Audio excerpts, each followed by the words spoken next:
Salam, bugün bizlərlə olacaq Nigar Cəbrayıl, uşaq və yeniyetmə psixoloqu. Nigar xanım, xoş gəlmisiniz və sizi burada görməkdən çox şadıq. Təşəkkür edirəm. Çox sağ olun. Aktual məsələlər olan 3-4 yaşlı uşaqlardır, onların psixologiyasıdır, hansı ki bunlar deyərdim ki, çox belə məşhur mövzularımızdandır.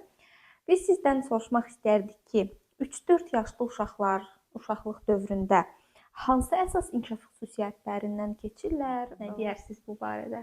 Əslində 3-4 yaş çox maraqlı bir dövrdür. Deyərdim ki, ən belə çox emosional olaraq rəngarəng bir dövrdür. Düzdür, bəzən valideynlər və müəllimlər bu dövrdən çox qorxurlar. Deyirlər ki, yəni krizlər çoxdur. Siz bilirsiniz ki, 3 yaş krizlərimiz mövcuddur həmən ərəfədə və bir çoxları məlumatlı olmadığı üçün bu yaş krizlərindən qorxurlar. Lakin mən deyərdim ki, sadəcə olaraq əgər biz bilsək ki, övladlarımız həmən ərəfədə emosional olaraq, emosional sferalarını, inkişaf dövrünü yaşayaraq dünyanı kəşf edirlər, emosiyalarını kəşf edirlər, yeni emosiyalara qapılırlar. Bəzən olur ki, çox dəyişkən bir emosiyaları gün ərzində keçirirlər. Bəzən ağlamaqları gəlir, bəzən isə çox belə huzur dolu, sevinc dolu olurlar. Bəzən də kədərli şəkildə bir küncdə otururlar və biz bilirik ki, müasir dövrdə çoxlu bağçalar, inkişaf mərkəzləri var və bir çox yerdə video görüntü və kamera sistemi olduğu üçün valideynə bəzən elə gələ bilər ki, kimsə onun övladının xətrinə dəydi. Lakin bu belə deyil. Bəzən uşağın dəyişkən emosiyaları onun həmən emosiyalarını yaşamağın inkişafından gedir. Məsələn, adicə belə bir sadə bir misal çəkim.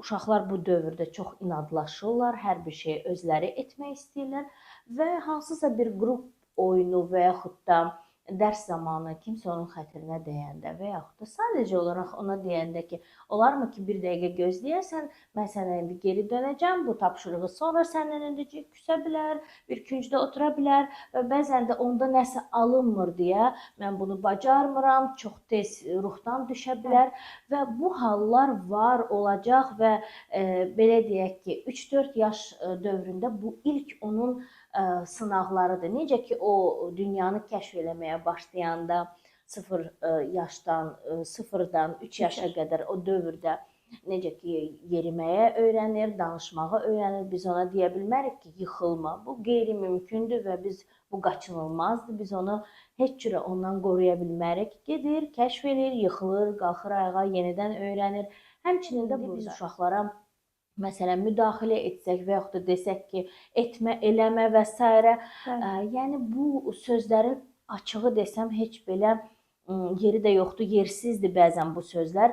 Bəzən valideynlər və yaxud da müəllimlər müraciət edir, deyirlər ki, nəyə görə uşaq olmaz, eləmə sözlərini anlamır və eşitmir.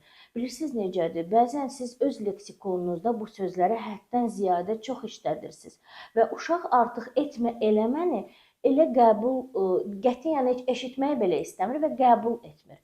Deməli, o zaman böyük, müəllim və ya valideyn nə etməlidir? Elə bir sehirli söz yaratmalıdır ki, nə üçün buna biz sehirli deyirik? Ona görə ki, doğrudan da sehir qatacaq bir söz olacaq.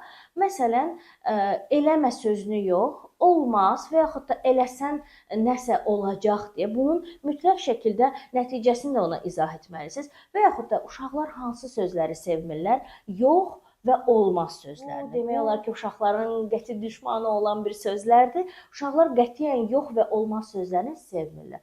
Bu nə deməkdir? Siz o zaman həmən sözləri bu yaş dövründə işlətməməlisiniz. Amma sehirli söz olaraq siz hansı sözü seçə bilərsiniz? Məsələn, eləmə. Hansısa bir cərəyana əl vursan, səni top vura bilər, cərəyan vura bilər, onu eləmə.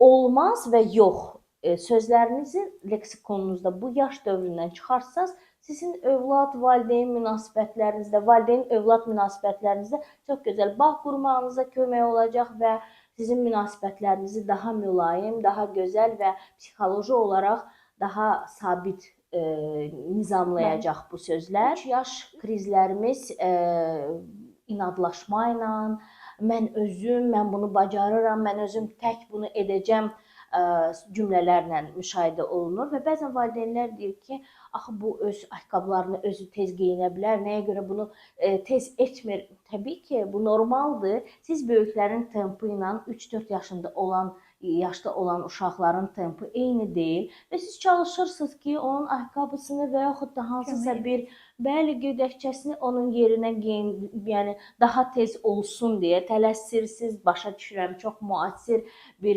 təlaşda olan bir cəmiyyətdə, çox aktiv, çox hər yana hamı tələsir və biz bəzən səbirsizlənirik və istəyirik ki, bu zamanı tezləşdirək, onun yerinə ayaqqabısını geyindiririk, onun yerinə hansısa gödəkçəsini geyindiririk. Biz eləyirik. Bəli, bəli və bu böyük bir yanlışlardan biridir.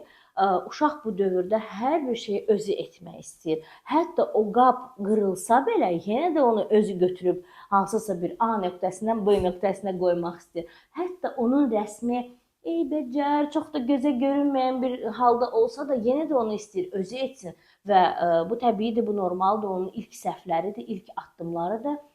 Bunun qarşısını almaq lazım deyil. Səhv də etsəm, çox gec də, ləng də geyinsə, yenə də bunu özü etməlidir, cəhd göstərməlidir bunun üçün və özünə xidməti də bu cürə inkişaf olunacaq. Yoxsa biz onun qarşısını alsaq desək ki, yox, əsla sən gecikdin, tələs biraz, qoy mən tez geyindirim, biz çıxaq.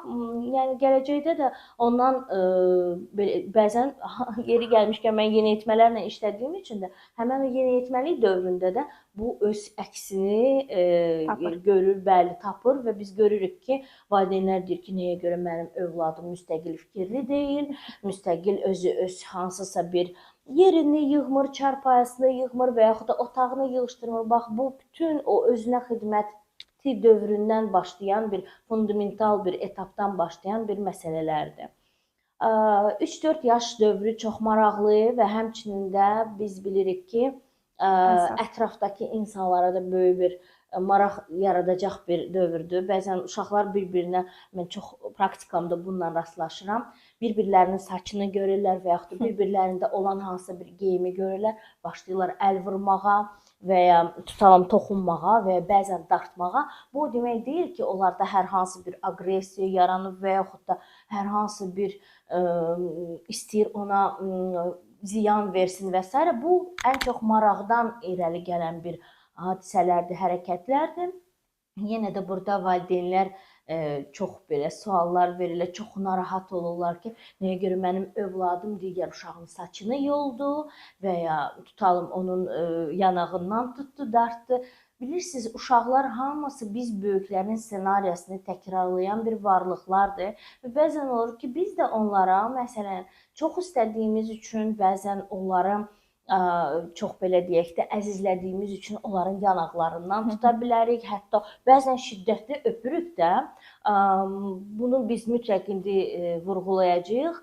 Həmən yaş dövründə də necə bir hallar olur. Siz çox önəmli mövzulara toxundunuz. Deyərdim ki, aktual və hər gün bizim qarşılaşdığımız mövzular və valideynlərdən danışdıq. Biz qeyd etmək istəyirik ki, valideynlər bəzən təşviş keçirirlər ki, bu 3-4 yaş dövründə onlarda hansısa cinsi tərbiyədir, cinsi orqana maraqdır, bu kimi şeylər gözlə görülür.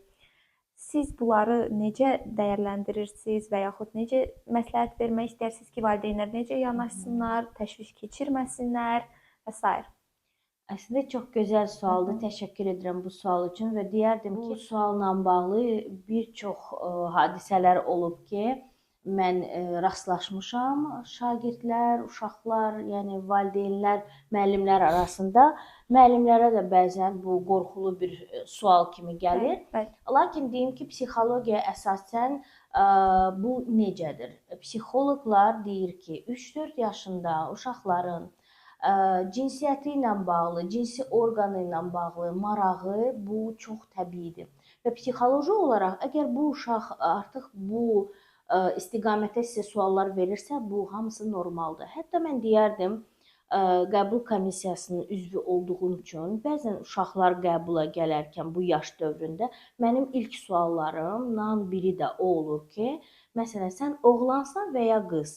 Əgər 3-4 yaşında uşaq bilmirsə ki, onun identifikasiyası cinsi olaraq nədir? Bu o deməkdir ki, onun inkişafı da geriləyir.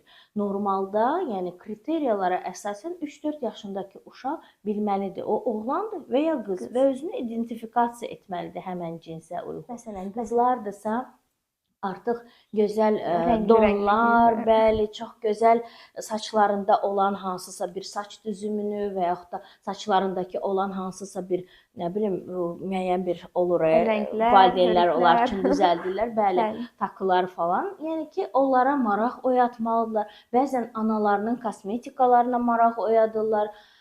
Və hətta bilirsiniz ki, o yaş dövrü üçündə uşaq kosmetikaları da artıq yaradılır və bu industriyada bu var, müşahidə olunur. Əgər uşaq, oğlan və ya qız fərq eləmir, cinsi orqanına bu yaşda maraq oyadırsa, əziz və hörmətli müəllimlər, valideynlər, uşaqlarla işləyən mütəxəssislər qətiyyən bu suallardan, bu hallardan qorxmayın. Bu hamısı təbiidir. Əgər onlar müəyyən bir məktəbə qədər müəssisəyə, bağçaya, hansısa bir kurslara, mini bağçalara gedirlərsə və görürlərsə ki, məsələn, qızlar və yaxud da oğlanlar tutalım, gedirlər eyni bir visiyə və təbii ki, bu maraq oyanacaq. Bunlar artıq başa düşürlər ki, bəli, bu oğlandır, yəni və bunun cinsi orqanı mənlə eynidir. Və ya bu qızdır, bunda cinsi orqanı bəli, fərqlidir. Bəzən valideynlər gəlib sual verir ki, biz qorxuruq, birdən hansısa bu bir patologiyadır, bəlkə bir mənim övladımda hansısa psixoterapevtik olaraq, psixiatrik olaraq hansısa bir problemlər var.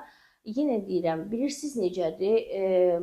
Bəli, siz ilk olaraq mütəxəssisə müraciət edə bilərsiniz. Lakin mütləq şəkildə bu mövzularda biraz özünüzdə maariflənin, biraz özünüzdə gelişdirin bu mövzularla. İndi elə bir dövrdür ki, çoxlu maraqlı kitablar var, sosial media və bilmədiyiniz sualları da mütəxəssislərə müraciət edərək qəti surətdə utanmayın, çəkinməyin.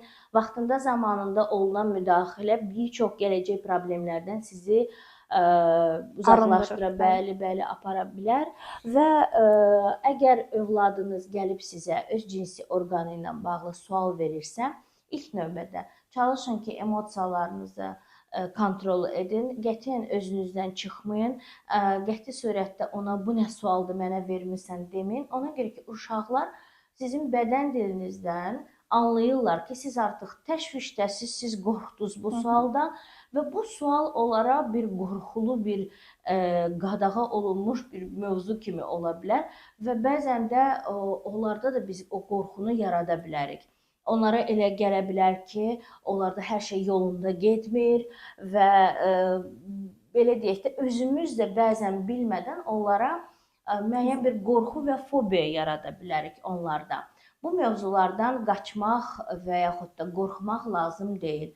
Amma öz praktikamda da bunu görürəm ki, bəzən valideynlər öz şəxsi travmaları ilə üzləşmək istəməyəndə vaxtında və psixoterapiyaya müraciət etməyəndə psixoterapevta və yaxud da psixoloqa və o şəxsi travmaları ilə uzun illər yaşayırlar, öz belə deyək də, həyatlarında müəyyən bir xoşa gəlməyən bir kritik bir təcrübələri olanda, onlar artıq övladlarında hansısa bir erkən inkişafda bu sualları görəndə başlayırlar təşvişə düşməyə. Və həmən təşvişə düşməsinlər deyə deyərdim ki, bu mövzuları mütləq şəkildə özünüzlə üzləşin, bu mövzuları mütləq şəkildə mütəxəssislə müzakirə edin və şəxsi terapiyanızdan mütləq keçin.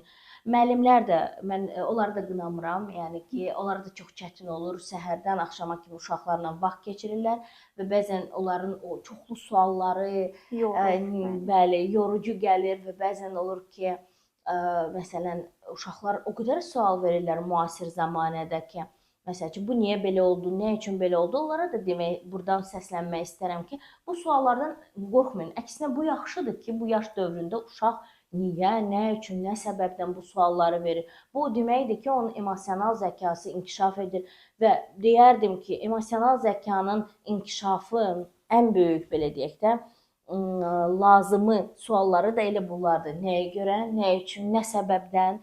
və uşaq bu yaşda bu sualları verirsə, siz rahat şəkildə əmin ola bilərsiniz ki, onun psixoloji inkişafı qaydasında və normada gedir. Biz valideynlərdən danışmışkən vurğuladıq ki, onlar bəzi təşvişlər, travmalar və s. və valideynlər özləri də öz həyatlarında normaldır ki, bəzi travmalar yaşayırlar və ondan bəlkə də ömrü boyu davam eləyir, hansı ki, terapevtik müalicə, müayinə almırlar. Və qorxu yaranır ki, bu mənim uşağımda da olar. Mənim uşağımın da qarşısına çıxar, hansı ki, mənim həll etmədiyim travmam və yaxud baş aça bilmədiyim məsələlər. Bu zaman valideyn də nə etməlidir? Travma sözü bilirsiniz də indi son müasir Məşhurdur. zamanədə bəli, leksikonumuzda çox belə geniş yayılıb. Bilirsiniz, hər bir qorxuya da travma demək olmaz. Hər bir başımıza gələn hadisəyə də travma adlandıraraq bu biraz qeyri-peşəkar olar. Həyat təcrübəmizdə bir çox hallar olur ki, bəzən biz maariflənmədiyimiz halda müəyyən bir situasiyalarla üzləşə bilərik və valideyn olaraq burada bilirsiniz, hətta həmçinin axı analıq instinkti də oyanır və bəzən valideyn qorxur, təşvişə düşür ki, bu mənim övladımdır. Başqa bir kəsdə olanda belə bir hadisələr və yaxud da situasiyalar soyuqqanlı qalmaq olur, amma insanın övladında olanda bu problemlər artıq soyuqqanlı şəkildə reaksiya verə bilmir insanlar və o aşırı emosiyalar başlayır artıq üstələməyə. Baxın, başlayaq elə bizim övladımızla olan ilişkimizə, baxın, qurduğumuz bağa. Uşaq dünyaya gəlir, inkişaf edir, gəlir müəyyən bir dövrlərə çatır, yaş krizlərini yaşayır və insanlar ətrafında görür və başlayır onlara qarşı bir münasibət qurmaq. Bəzən olur ki, müəyyən bir insanlara qarşı münasibəti bir mənalı olmur. Biz ona sual veririk ki, tutalım, bu sənin bibindir və yaxud da əmindir və yaxud da dayındır. Nəyə görə sən onu qucaqlamaq istəmirsən, nəyə görə sən onu öpmək istəmirsən? Bəzən belə bir suallarımız da olur, lakin onun hamısının əslində bünövrəsini qoyanda biz insanlarıq, biz onun ətrafında olan insanlarıq. Uşaqlara qarşı bəzən özümüz bilmədən həmən o zorakılığı tətbiq edirik. Başlayaq onun taktil yanaşmasından və öpməklərimizdən və s. Bəzən olur ki, yenə dediyim kimi, uşağı aşırı sevdiyimiz üçün və yaxud da uşağa qarşı aşırı emosiyalarımızın çox olmağından irəli gələrək uşağı şiddətli şəkildə qucaqlayırıq və öpürük. Əslində isə bu onun intim, taktil və ümumiyyətlə bədəninə qarşı bir zorakılıqdır. Normalda psixoloqlar tövsiyə edir və mən özüm də bütün valideynlərlə olan seanslarımda və yaxud da hansısa bir iclaslarda, maarifləndirici treninqlarımda bunu mütləq şəkildə vurğulayıram ki, siz uşağa yanaşmadan öncə, öpmədən, qucaqlamadan öncə ondan izin almalısınız. İcazə almalısınız ki, olarmı ki, mən səni öpüm, olarmı ki, mən səni qucaqlayım. Hətta mənim yanıma gələn seansda olan balaca uşaqlara da mən mütləq şəkildə bu sualı verirəm ki, olar mən səni qucaqlayım. Yalnız ondan sonra uşağı qucaqlamaq olar. Yəni bu tabu deyilən bir məsələlərdir. Və sonra söylədiyim kimi, əgər uşaq izin versə, təbii ki, siz onu qucaqlayırsınız və öz sevginizi, pozitiv enerjinizi ona ötürürsünüz.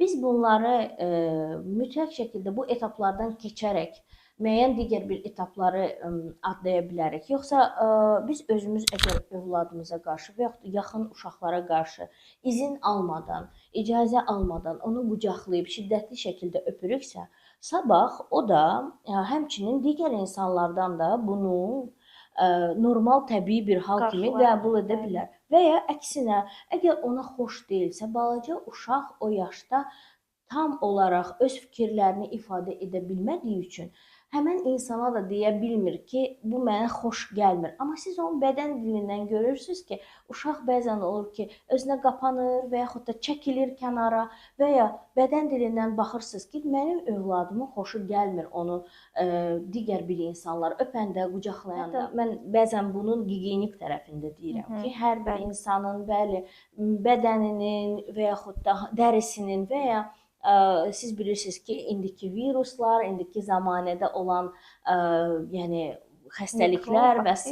bəli, bakteriyalar. Bu nöqteyi nəzərdən də bəzən çıxış edərək də deyirəm ki, izin verməyin ki, tanımadığınız insanlar, bəli, və yaxud da hətta ailə üzvlərinizdən də olan insanlar övladınızı şiddətli şəkildə onun izni olmadan qucaqlasın və ya öpsün. Bəzən məcbur eləyirik. Bəzən belə biraz Azərbaycan görüş. Bəli, Azərbaycan mentalitetində belə bir hallar var. Sən mütləq şəkildə sevgini sanki qucaqlayıb öpməklə göstərməlisən. Lakin psixoloji olaraq bu düzgün deyil. Yalnız izin alaraq bunu etmək lazımdır.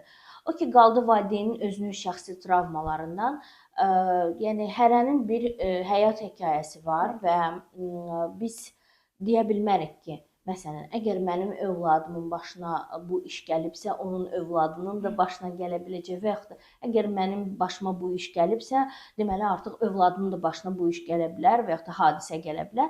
Sadəcə olaraq siz övladınıza nəyi öyrədə bilərsiniz? İlk növbədə öz orqanlarını hörmət etsin, öz orqanlarını digər insanlardan qoruya bilsin. Məsələn, əgər bu oğlan uşağıdırsa, siz ona izah etməlisiniz ki, kənar kişilər və yaxud da oğlanlar və yaxud da hansısa bir qohum əlaqəsi olan bir oğlanlar, bu çox vacib bir mövzudur. Bunu xüsusi vurğulamaq istəyirəm. Ona görə ki, iş təcrübəmdə də bununla tez-tez rastlaşıram və görürəm ki, siz bilirsiniz ki, bir çox zorakı hadisələr də insanların yaxın qohumlarından irəli gələn bir hadisələrdir və yalnız sənin valideynlərin sənin məsəl üçün çimizdirərkən və yaxud da geyindirərkən sənə əl vurub və yaxud da hər hansı bir orqanına toxuna bilərlər. Digər şəxslər isə bunu etməyə, yəni edə bilməz və edirlərsə əgər sən bunu mütləq şəkildə biz valideynlərə gəlib bildirməlisən və yaxud da deməlisən. Yenə deyirəm, bu o demək deyil ki, siz qorxmalısınız və övladınızı hamıdan izolyasiya etməlisiniz. Xeyr, sadəcə olaraq övladınıza izah etməlisiniz ki, toxunuşlar necə ola bilər və kim tərəfindən edilirsə, birinci şəkildə övladınız sizə etibar edərək bunu deməlidir. Siz onu qorxutsaz, siz onu tənbih etsəz və yaxud da danlayıb cəzalandırsaz, bilin onu ki, sizin valideyn övlad bağlarınızda hər şey yolunda getməyəcək və o sizə həmən o etibar, güvən hissini itirəcək və sizə gəlib bunu deməyəcək. Təəssüflər olsun, qızlar tərəfdə də bu hallar olur. İnsanlar düşünür ki, əgər bu qohumluq əlaqəsidir və hansısa bir qohumlarla yəni biz bilirik də, bizim öz təcrübəmizdə də bu olub. Qonaq gedərkən hamı bir otaqda, yəni çarpayılarda yata bilərlər və s. Amma o müəyyən bir inkişaf dövrləri var və tutalım yeniyetmə uşaqla, balaca 3-4 yaşında uşağın bir otaqda olması əslində mən deyərdim ki, heç məqsədə uyğun deyil, bəli, düzgün deyil. Bəzi valideynlər düşünür ki, yox, yəni ki, burada nə var ki, bu yeniyetmə bir uşaqdır, bu tamamilə başqa bir uşaqdır, bəli, bu bunun tutalım hansısa bir qohumudur. Amma söylədiyim kimi, bax, bu məqamlarda əslində heç də məqsədə uyğun deyil onların bir otaqda olmağı. Amma şəxsi travmaları, şəxsi qorxuları uşağa, belə deyək də, proyeksiya etmək, uşağı vaxtından tez yükləmək, vaxtından tez lazımsız bir mövzularda emosional olaraq yükləmək heç də düzgün deyil və yenə də səslənirəm həmən valideynlərə ki, mütləq şəkildə özünüz, öz şəxsi qorxu fobiyalarınızdan işləmək üçün mütəxəssisə müraciət edin və ya özünüz üzərinizdə də işləyə bilərsiniz. Həmən o qorxunuzu dəf etmək üçün qorxunuzla üzləşin və uşağınız sizin həyatınızın təkrarı və ya davamı demək deyil. Yəni ki, o demək deyil ki, sizin həyatınızda bu başınıza gəlibsə, övladınızın da başına gələ bilər. Xeyr, yəni bu belə deyil.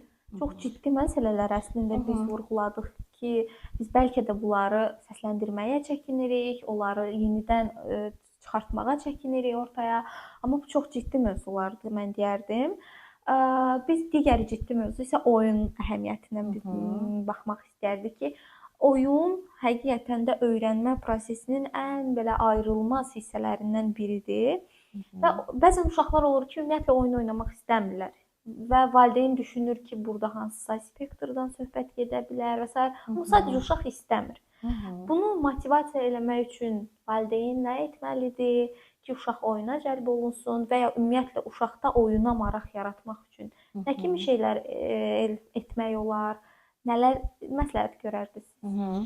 Əslində oyun terapiyası çox vacibdir və insan həyatında deyərdim ki, ən fundamental, maraqlı və inkişaf etdirici bir dövrdür. 3-4 yaşında uşaq nə istəyir? Təbii ki, oyun terapiyası ilə, oyun məqsədi ilə ona verilən bir dərsləri və verilən bir bilikləri. Normalda uşaq bu yaşda 600-800 söz civarında söz ehtiyatı olmalıdır. Onun deməli dil lüğətində və yaxud da bazasında. Lakin biz son təcrübələrə baxanda görürük ki, bu heç də belə deyil. Uşaqların nitq qabiliyyəti çox kəsaddır.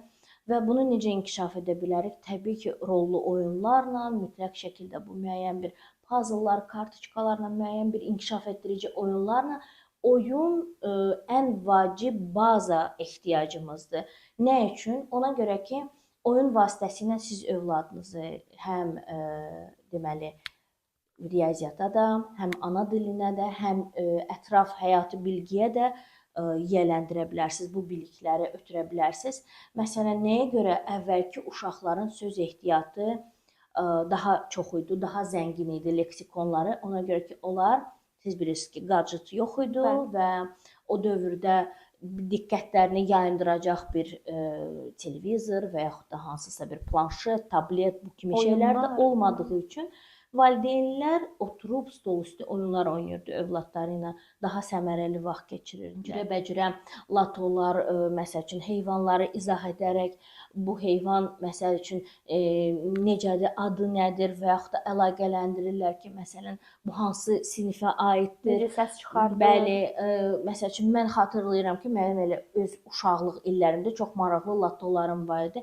Hətta qonşu uşaqlar da belə mənim valideynlərim çağırırdılar ki, mənə maraqlı olsun deyə sosiallaşma. Bax, yenə də deyirəm ki, valideynlər də nə üçün maariflənməlidirlər? Onlar bilməlidirlər ki, 3-4 yaşındakı olan uşaqlar üçün sosiallaşma, uşaqlarla olan ünsiyyət, uşaqlarla olan oyun çox vacibdir. Və təbii ki, burada kimsə uduzacaq, kimsə qalib gələcək, kimisə hansısa bir latosunu götürüb gizlədəcək və bu cürə yollarla da onlar nəyə öyrənirlər? Öyrənirlər qalib və yaxud da məğlub olmağa. Onlar öyrənirlər, inkişaf edirlər, öyrənirlər ki, məsələn, hansısa bir oyunda udmaq üçün mən hansı manevrlardan istifadə edə bilərəm. Öz sırasını gözləməyi. Bəli. Və qayıdım mənim həmən o dediyim məsələyə. Mənim belə bir latom var idi, quşlar aləmi və mən belə deyək də bilmədiyim hansısa bir quşlar növünü də həmən o latoyu oynaya da öyrənirdim və bəzən adlarını oxuya bilməsəm də o yaşda artıq əlaqələndirirdim. Eynilərini tapırdım, diqqətim inkişafı olunurdu, motorika, məntiq və bəzən olurdu ki, söylədiyim kimi hansısa hərfi tanımadığım təqdirdə mən artıq onun əlaqələndirirdim ki, aha, burada da o hərf yazılıb, digər bir. Deməli, bu S hərfidirsə, eyni hərflər və yaxud da M hərfidirsə, bu cürə əlaqələndirirdim. Son araşdırmaları da biz görürük uşaqlarla bağlı. Uşaqlarda bir çoxlarında inkişaf ləngimələri var, nitq ləngimələri var və bəzilərində məsəl üçün göz kontaktı zəifdir. Bax, dediyim kimi, diqqət tapşırıqları mütləqdir və vacibdir. Şuralar indi hər bir şey çox inkişaf edib. Siz istənilən bir uşaq inkişaf dükanında ala bilərsiniz həmən o puzzlelardan, cürbəcür məntiqli tapşırıqlarda və mütləq şəkildə heç olmasa gün ərzində 1 saat vaxtınızı gadgetsız, telefonsuz, televizorsuz övladınızla səmərəli vaxt keçirin. Lato oynayın, rəqəmli, hansısa bir belə deyək də əşyaları tapmaq kimi lato, hansısa bir əşyanı, adicə heç bir oyun yoxdursa əlinizin altında, hansısa bir əşyanı gizlədə bilərsiniz və onu uşağınız tapmalıdır və yaxud da eyni rəngdə olan əşyaları sizə bildirməlidir. Adi heç bir ləvazimatı ehtiyacı olmayan bir oyun deyim sizə. Uşaq çıxır qapının arxasına, siz həmən anda onun öyrəndiyi deməli otaqda eynilikləri öyrəndiyi otaqda hansısa bir əşyalarını dəyişirsiniz və əşyaların dəyişdiyi təqdirdə övladınız əgər diqqətini inkişaf elətdirmək istəyirsə övladınızda, o daxil olarkən həmin o əşyanın hansı ki yerini dəyişib onu sizə bildirməlidir. Və sonra əlavə edərsiniz digər bir oyunu. Nəinki o əşyanı tapsın, həmçinin o əşyanın əlamətlərini sizə söyləsin. Məsəl üçün, artıq uşaqlar həmin yaşda yavaş-yavaş antonimləri da öyrənməyə başlayırlar. Məsələn, uzundur, yoxsa qısadır, nə bilim, forması necədir, nə dərəcədədir, balacadır və yaxud da böyükdür və s. Və ətraf mühitlə həm tanışlıq var burada, həm diqqət toparlayıcı bir tapşırıqlar var, diqqət inkişaf elətdirici tapşırıqlar, həm də məntiq, həm müşahidəçilik qabiliyyəti və adi bu sıradan bir oyunlar uşağınızın nə dərəcədə inkişafının belə deyək də lazımi səviyyədə olmasına gətirib çıxarda bilər və əsas da sizin valideyn-övlad münasibətlərinizi də mükəmməlləşdirə bilər, daha da gözəlləşdirə bilər. Vaxtımız qızıldır və həmin vaxtımızı düzgün dəyərləndirmək lazımdır. Lazımi zamanda övladımıza həmin o vaxtımızı sərf etmək lazımdır. Bəzən olur ki, biz illər keçir, övladımızın artıq bizə ehtiyacı olmayan dövrlərdə də bəs biz peşman oluruq ki, niyə görə bax o uşaq olan dövrdə həmin gözəl vaxtı itirmişik. Bunu etməli idik, bunu edə bilərdik. Bir çox valideynlər gəlib bəli, bəzən o heyfsləndirici bir sözlər deyirlər. Ona görə də həmin o qızıl vaxtı səmərəli şəkildə övladınızla ona lazımi dövrdə keçirsəz, daha gözəl olar onun inkişafı üçün. Heç bir müəllim, heç bir psixoloq, heç bir elmi xadim sizin övladınızın valideyni istəsə belə ola bilməz. Sizin övladınızın inkişafında istədiyiniz, belə deyək də, böyük bir rol oynaya bilməz. Bəzən valideynlə sadəcə olaraq sakit şəkildə oturub hansısa bir oyunu kəşf eləmək, oyunu oynamaq və yaxud da sadəcə olaraq övladınızın yanında, övladınız oyun oynayarkən oturmağınız belə kifayət edir. Və bilirsiniz ki, bütün uşaqlar üçün maraqlıdır təbii ki, nağıllar və onlara oxunan hekayələr və nağıllar və yaxud da onlar üçün bəzən mütləq deyil ki, o nağıl hansısa bir kitabda yazılsın, o hansısa bir nağıl terapiyası da ola bilər, bəzən uydurulmuş bir nağıl da ola bilər. Bəzən olur ki, valideynlər deyir ki, mən oxuyuram, uşağa maraqlı deyil, amma uşaq görməlidir ki, siz böyüklər də kitab oxuyursunuz, mütaliə edirsiniz, onun da kitaba marağı yaransın. Övladlarınız sizin ssenarinizi təkrarlayan bir varlıqlardır. Əgər siz özünüz mütaliə etmirsiniz, kitab oxumursunuz və kitaba böyük marağınız yoxdursa, bunu övladınızdan da təəssüflər olsun gözləməyin.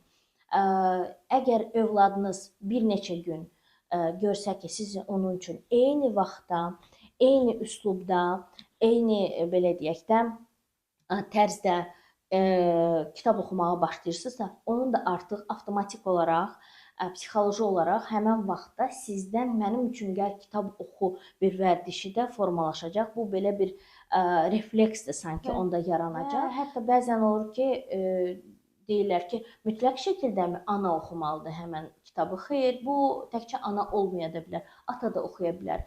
Yatmadan öncə hansısa bir nağıllarını uşaqlar üçün. Yəni valideynlər deyəndə mən bunu həmişə vurğulayıram. Bu çox vacibdir. Bu iki nəfərdir. Bu cütlükdür. Hər bir şeydə anaların incə çiyinlərinə də biz yükləyə bilmərik.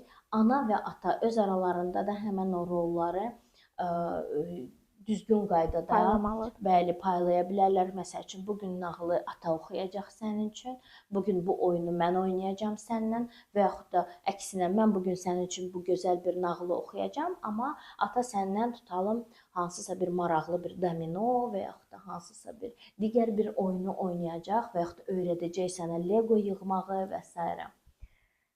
Nigar xanım, çox sağ olun ki, siz bugün bizlə oldunuz, bizim dəvətimizi qəbul etdiniz və çox önəmli, mən deyərdim, mövzulara biz toxunduq, hansı ki, oyundur, uşağın valideynlərinin necə təşvişləridir, onun üstəsindən necə gələ bilərlər və təşəkkür edirik sizə. Son olaraq valideynlərimizə, istər valideynlər, istər mütəxəssislər, ümumiyyətlə uşaqla işləyən, uşaqla bir yerdə olan kəslərə nə nə kimi bir mesaj müraciət etmək istərdiniz? Bundan da podkastımızı yekunlaşdıraq. Çox sağ olun sizə dəvətiniz üçün. Bu cürə maraqlı podkastlar, maarifləndirici görüşlər çox olsun, axarıncı olsun. Və ilk növbədə səslənirəm valideynlərə bu şüarla ki, birinci növbədə heç bir şeydən qorxmayın və bilin ki, valideyn olmaq üçün xüsusi bir hansısa bir şkala və yaxud da nümunə nəticəsi və yaxud da hansısa bir universitet yoxdur ki, Super güc. biz orada təhsil alaq, qırmızı diplom qazanaq. Bu bir təcrübədir, bu bir enişli yoxuşlu bir yoldur. Bu bir səhvlər üzərində çıxartdığımız nəticələrdir. Mütləq şəkildə cəhd etmək lazımdır. Həmin o cəhdlərinizi də uşağınızın belə deyək də tanıyaraq, uyğun tutaraq etməlisiniz və sağlam inkişaflı övlad onun arxasında olan özgüvənli bir valideynin nəticəsidir. Yəni valideyn özü də mütləq şəkildə özgüvənli, maariflənən və nə istədiyini bilməlidir ki, həmin o anlayışları da övladına aşılasın. Yəni mütləq şəkildə övladınızın arxasında olun. Onlar da daima sizə güvənsinlər. Belə. Əziz valideynlər, əziz mütəxəssislər və ümumiyyətlə bizi izləyən bütün izləyicilərimiz sizə təşəkkür edirik və Nigar xanımın da dediyi kimi daim uşaqların yanında onları bütün belə isti münasibətlərlə, amma boğmadan sevməyə davam edək. Təşəkkür edirik.